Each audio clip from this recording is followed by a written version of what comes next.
tonight's talk is topical because yesterday was Valentine's Day, and it's about love. The truth is, I would not consider myself an expert on love at all in the romantic relationship sense. I have been in some successful, great relationships, and I've been in some not so successful, not so great relationships. But I'm not just talking about romantic love. And I know some of you came in here just hoping Sifu's just going to talk about romantic love the entire time. That's not what it is. I'm talking about real love. So the question of the week is also about this. Anybody read that or ponder it yet? What it is. Is it easier for you to love or be loved? Sure. Is it easier to love or be loved? And that's a great question. And I don't know the answer. And again, the question of the week, the purpose of it is not to have the answer, but it's great to ponder, right? And it really gets at the nature of love. What is it? And I think that a lot of us definitely, if we really think about it, or just think about it for 5 seconds, would agree, we're not good at being loved, and we may or may not be good at loving, but accepting somebody else's love requires for you to believe that you're worth it. And we're getting real deep right off the bat here. Most of us do not think that we're deserving of love. Most of us do not think that we're deserving of most of the good things that happen to us in our lives. And it's really messed up because we are. On the deepest possible level, of course, we are all absolutely deserving of love. And to recognize that intellectually and to actually put it into practice and allow it to happen on a day-to-day level is a totally different thing. And I'm talking about not just in our relationships, not even just within our family, which is a whole other thing. And sometimes it's easier. You think yeah, Mom, I know you love me, you have to. You're my mom. And I deserve it because I'm not a drug addict or whatever. But to really accept love from everybody who wants to give it to you is really difficult too, because then you think, well, if I accept this person's love, A, it means I got to be worth it. B, it means that I've got to love them back and reciprocate. It doesn't mean that. But it's an amazing thing to be able to give somebody else the opportunity to show love and just to do a kindness to you. And we're not good at that, most of us. Some of you guys probably are better than me. I'm substandard at accepting love. Now, giving love, I've practiced that for a long time. My first understanding of what real love is, not the Hollywood ideal of love, which is, ridiculous and probably not going to happen. But love in a relationship, we'll start with that, came from Sifu Brown, and it's just the understanding of the difference between being attached and being committed or loving. These are two very different things. And when we experience love early on in life, it's most often infatuation. And there's a big difference between being infatuated and being obsessed with somebody or something and actually just being committed to it. And I read this book early on in my practice that if you've not read it, you really should. It's a phenomenal read. It's called The Road Less Traveled. And I believe it's by Peck. Pretty positive. Has anybody read this? I've read it a long time ago, but I don't remember the author. I think Peck. Anyway, The Road Less Traveled. It's phenomenal. And it's a simple definition of love. And he kind of takes you through the stages of what most people experience, which go from being, what's it called when you really rely on somebody? I'm blanking. Dependent, codependent, kind of going up this way, and then getting to actual love, which is basically I don't need anything from this person. I am just giving, wanting them to grow. And this is a really difficult thing for people, especially in relationships, because we get scared, we get freaked out when this other person starts to grow because we think they're growing away from us. And we think, if this person is changing in this way, we're going to lose them. That is a perfect example of attachment. And that is super unhealthy. If we see somebody starting to grow and then we see their bright light starting to get brighter and we just stomp it out. We're like, no, you can't grow. You stay here with me. This is what we do.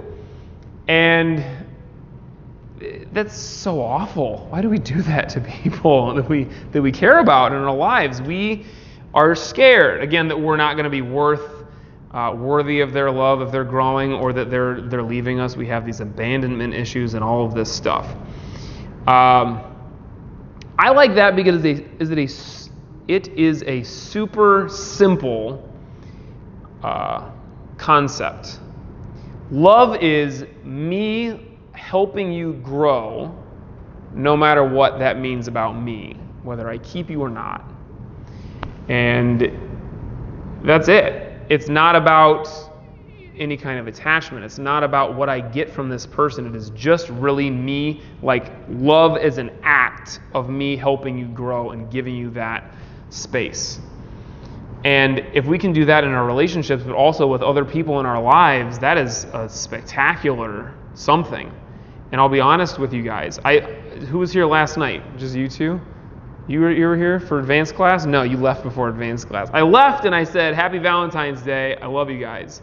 And some of you think like, oh, that's nice. Steve just said that because it's Valentine's Day. And yeah, I don't go around telling you that I love you all the time, but I do. I actually have that definition. Obviously, I don't have romantic love for you guys, but I love you in the truest, purest sense of what I understand love to be. I want you to grow, and I do what I can to help you grow. And sometimes it's yelling at you. Sometimes it's pushing you way harder than you want to be pushed. Sometimes it's just being there and listening to you. But you are my purest opportunity for love that I've ever had. And it is difficult to get that in a relationship, and it's difficult sometimes to get it with your family because they don't always have the same kind of understanding as you do, but you all have the same understanding as me because I tell you what it is. I tell you what practice is, and you listen to me, or you're supposed to at least. And so when I come to class and you line up and are just there, and I recognize the responsibility that I have of this is my opportunity to help somebody, even if it's just one person today. And you guys who've black coded and been senior students in class, you have experienced this too. You recognize the opportunity that is there for you to really make a difference for somebody and to help them grow. And it is unlike anything else. You know, they come to class and they expect nothing from you except just, I'm going to be here and absorb what I can. It's amazing. And I actually don't expect anything from you guys. I don't expect you to be great today. I would love it if you would someday become great, but I don't expect it. And I don't need it, and I'm not attached to it. All I want is for you to show up and try. And if you listen and try to, take as much as you can from class, you get as much as you can from me. I want you, like, at the end of my journey teaching, I want to be a husk. I'm going to be a dried out corpse of a man. And that is going to be perfect. That's my simple definition of love. Now I'm going to go to Khalil Gibran, because this is a phenomenal book, and he's got a much more involved definition of love. He talks about it a lot. And I'm going to go with the second half of this. The first half is so dramatic, and I love it, but just pick this book up and read it later on. I'm going to go with the second half. Love gives not but itself, and takes not but from itself. Love possesses not, nor would it be possessed, for love is sufficient unto love. This is like non-attachment. When you love, you should not say, God is in my heart, but rather, I am in the heart of God.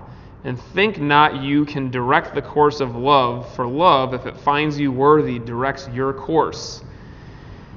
And you may have experienced this sometimes with relationships, but I experienced this most deeply with my practice and teaching. Because as soon as I found martial arts, there was no going back and there was nothing else, and I gave up. I'm like, all right, this is it. Take me on whatever trip you're taking me on. I love martial arts, and I'm going to do whatever it takes. And I had to do some stuff. Love has no other... Oh, wait, no, I didn't say that yet. Love has no other desire but to fulfill itself. But if you love and must needs have desires, let these be your desires. To melt and be like a running brook that sings its melody to the night. To know the pain of too much tenderness. To be wounded by your own understanding of love. And to bleed willingly and joyfully. To wake at dawn with a winged heart and give thanks for another day of loving. To rest at the noon hour and meditate love's ecstasy. To return home at eventide with gratitude. And then to sleep with a prayer for the beloved in your heart and a song of praise upon your lips. That's some dramatic stuff. And it kind of gets at the feeling that we have sometimes about love. I really love the first part of what I read, though, because I'm going to go back to something that I said earlier on.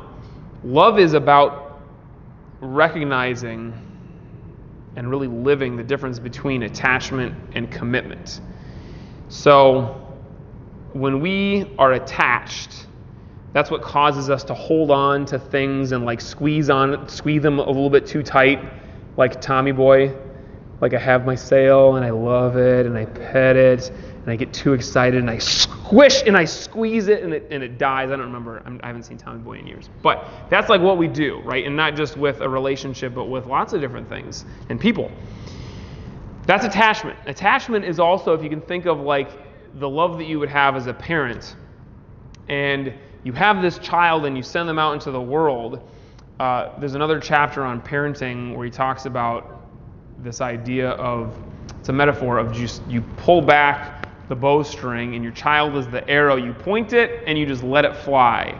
And you can't like go and like kind of push it while it's in midair and do all this stuff because it's just going to fall down and crash and burn.